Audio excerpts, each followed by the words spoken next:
안녕하세요. 조이브클럽의 조입니다. 오늘 제가 소개해드릴 책은 가난한 아이들은 어떻게 어른이 되는가? 빈곤과 청소년 10년의 기록입니다. 네, 장장 10년.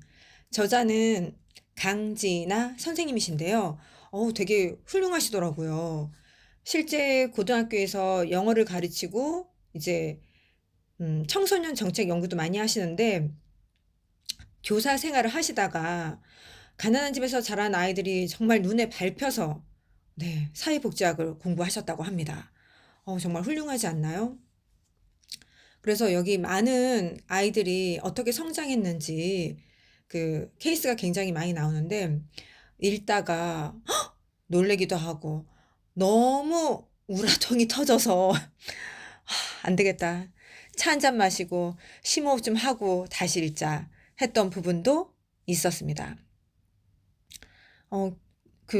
한 명 한 명이 굉장히 인상적이어서 꼭 집어서 얘기를 하기가 네, 쉽지 않은데, 음, 제가 먼저 알려드리고 싶은 케이스는 이제 수정이라는 아이가 있어요.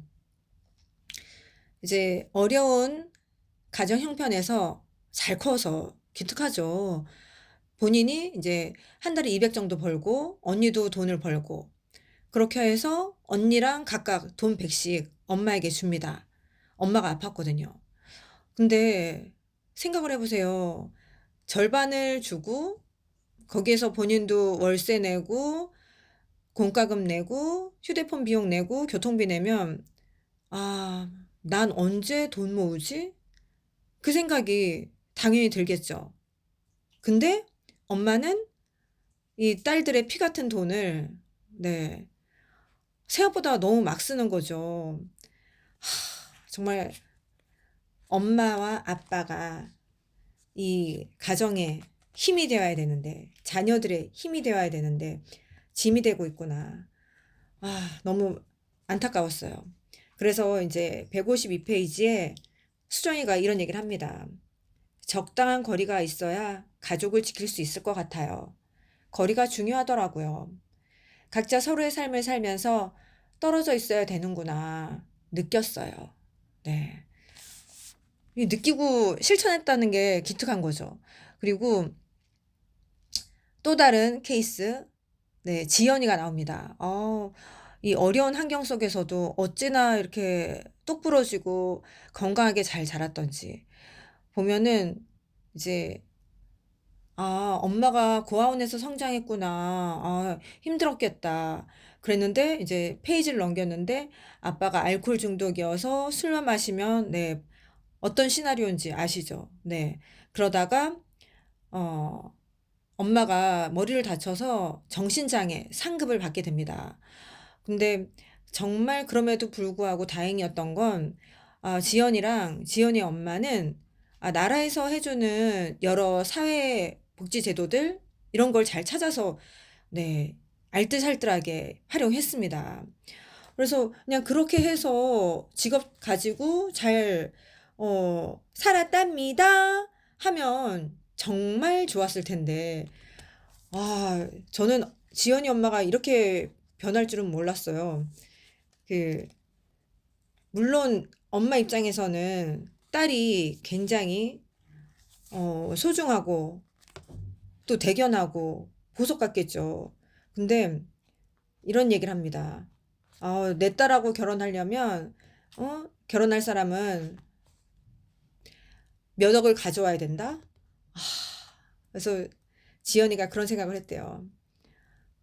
나는 결혼을 빨리 하지 못하겠구나. 네. 근데 그냥 거기서 그렇게 끝나면 좋은데 엄마의 부채가 네, 발생을 하게 됩니다. 그래서 정말 이제 속이 부글부글 끓는 거죠. 그래서 이제 이런 생각을 해요. 음, 당연히 우리는 엄마를 부양해야 해. 어렸을 때 워낙에 힘들었으니까 네, 그런 생각 들 수 있죠. 근데 그렇게 생각했었는데 그게 아니었던 거예요. 생각해 보니까 그게 이제 선택이 되었고 우리도 각자 위치에서 우리의 삶을 살고 우리 가정을 꾸려야 하는데 여전히 엄마 삶 안에서 엄마 테두리 안에 묶여서 엄마를 우선으로 생각하다 보니 오히려 문제가 해결되지 않았어요. 아, 여기서 내가 끊어내야겠구나. 네. 그래서 엄마한테도 그렇게 이야기를 하고, 네, 처음에는 갈등도 많고, 연락두절한 시간도 있었지만, 지금은 안부를 묻는, 네, 건강한 관계를 유지하고 있다고 합니다. 그래서, 아, 개인적으로 자식에게 힘이 될지언정 짐이 되진 말자. 한 번 더 결심을 했고요. 이제 각 챕터마다, 이 아이들이 성장하면서 어떻게 해서 이 위기를 극복했을까 분석을 하고, 이 아이를 너무나도 힘들게 했던 것은 요런 부분이다라고 분석을 하고 있습니다. 그래서 대다수는 그래 맞아 이런 게 있지. 그래 그래 하는 게 있었고요. 또 한편으로는 이건 문제와 판단이 좀 별개인 것 같은데 하는 부분도 있었어요. 예를 들자면 이제 연우의 이야기가 나오는데, 연우는 어릴 때 방임을, 네, 가정 내에서 케어를 받지 못하고 방임되어 있어서 혼자 무위 아무것도 하지 않고 무기력한 시간을 보낸 아이였는데, 네, 이 아이가, 네, 근데 본인의 그 적성을 잘 찾아서, 네, 안정적으로 성장하게 됩니다. 근데 여기 선생님께서는 연우의 강점, 그것은 이제 사색, 혼자 있는 시간 사색을 했다. 그게 연우가 음, 올바르게 자라나는 탄탄대로의 길을 가는 그 하나의 방법이 되었다, 길이 되었다 하는데, 사색이라 함은 그냥 가만히 방에 아무것도 안 하고 있는다고 해서 그게 사색일까? 그건 아니잖아요. 그래서 국어 사전을 살펴봤죠. 사색은 생각하고 이치를 따짐. 연우가 정말 그 안에서 뭔가 생각하고 이치를 따졌다면, 내가 지금은 이러이러한 상황에서 방임이지만, 그래, 내가 이 위치에서 할 수 있는 것을 찾아보고 뭔가 궁리했겠지. 그런 생각이 들더라고요. 그냥 아무것도 하지 않고 무기력과 무의의 시간을 보내진 않았을 텐데, 뭐 그렇다고 여기서 연우가 뭐 책을 뭐 엄청 보거나 뭐 게임을 하면서 뭐 레벨업이 돼서 허무함을 느꼈다거나 이런 건 없거든요. 네, 참고로 사색의 한자는 생각사, 색은 찾을 색입니다. 그러니까 뭔가 생각하고 찾는 건데 연우는 그게 없었다. 그러나 제가 봤을 때 연우가 본인이 좋아하는 인테리어 쪽에서 음, 올바른 길을 갈 수 있었던 건 긍정적인 마인드 때문이 아니었을까. 가난하다고 해서 항상 부정적인 아이들만 있는 건 아니잖아요. 네, 그래서 엄마 아빠가 싸우는 걸 보면서 아, 저것 말고 지금 현재 가지고 있는 걸 만족하고 살면은 이걸로 안 싸울 수 있는데, 정말 깜깜한 어둠 속에서도 한 줄기 빛을 보는 이 긍정력. 저는 그게 연우의 힘이라고 봤거든요. 네, 그리고 또 다른 하나는 그 영성의 이야기가 초반에 나와요. 그래서 이제 영성이도 어릴 때 가정이 파탄 지경에 이를 뻔했는데, 아빠가 굉장히 노력을 했고 가족이 다시 다 모여서 살게 됐고, 그런데 또 영성이네 가족도 마찬가지로 앞에 수정이나 지연이처럼 아빠가 착취에 가까운 요구를 합니다. 어쨌든 근데 선생님은 이렇게 정의를 내려요. 영성이가 이렇게 된 거는 우리 사회에 정상 가족과 비정상 가족에 대한 그 프레임이 너무나 강해서 영성이가 아직도 힘든 부분이 있는 것이다. 그래서 법안으로 보자면 선생님께서는 이 법안을 얘기하셨어요. 생활 동반자법. 그래서 한부모 가정도 뭐 본인이 그렇게 된 건 아니니까 그것도 가정은 가정이죠. 그리고 다양한 형태의 가정에 대해서 우리 사회가 좀 더 제 눈에는 약간 진보적으로 뭔가 적극적으로 뭔가 지지해줘야 된다라는 느낌?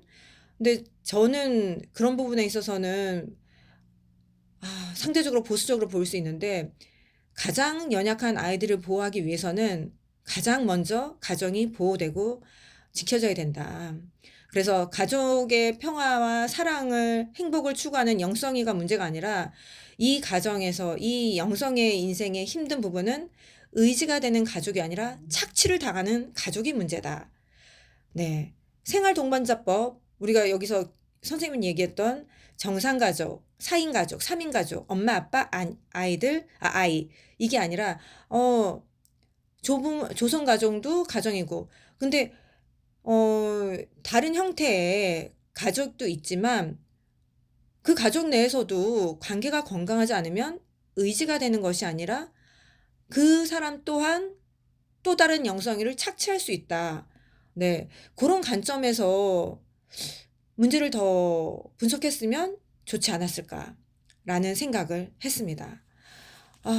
어쨌든 오랜 기간 동안 이 아이들을 같이 만나서 인터뷰하고 분석했다라는 것, 네, 정말 그 노고에 박수를 보내고 싶고요. 예전에 NGO에서 이런 그 캠페인을 했어요. 운동. 빛나 2020. 네, 여기서 빛나는 빛난다, 샤인샤인이 아니고 빈곤의 빈입니다. 그래서 빈곤과 결식 아동 없는 나라 만들기. 언제까지? 2020년까지 해서 진행을 했었는데, 사실 이 캠페인을 할 때도 과연 2020 안에 할 수 있을까? 네. 여전히 지금 2026년에도 빈곤은 있고, 네. 뭐 바우처가 있어서 결식 아동 많이 줄기는 줄었을 것 같은데, 가끔 뉴스에 나오잖아요. 거의 평균 키보다도 제대로 성장하지 못하고 탈출한 아이들. 그런 걸 보면서 너무나 마음이 아팠고요. 음, 지금 이 순간에도 정말 이 저자 되시는 강진아 선생님처럼 아이들을 사랑의 눈으로 돌보고 있는 많은 선생님들, 그리고 사회복지사 선생님들, 지역 아동센터에서 일하시는 많은 노력하시고 헌신하시는 분들에게 정말 깊은 감사와 박수를 보냅니다. 네. 제가 선택한 하나의 문장은, 이 문장을 읽어드리면 좋을 것 같아요. 그때 지연이가 얘기한 거에서 골랐는데, 아니다. 지연이? 아까 수정이 이야기하면서 제가 이미 읽어드렸네요. 적당한 거리. 뭐 사실 반백인 중년도 80 넘은 네, 엄마에게 끌려다니는 네, 안타까운 그런 상황도 보기 때문에 네, 이것은 빈곤을 떠나서 네, 참 많은 인간관계에서 적당한 거리가 중요하겠구나. 한 번 더 생각해 보는 시간이 되었습니다. 지금까지 강진아 선생님의 가난한 아이들은 어떻게 어른이 되는가 살펴보았는데요. 도움이 되었으면 좋겠네요. 빈곤과 네, 가난한 아이들이 없는 그 나라가 속히 오기를 네, 간절히 응원해 봅니다. 책이 궁금할 땐 클럽으로 오세요. 조이북 클럽.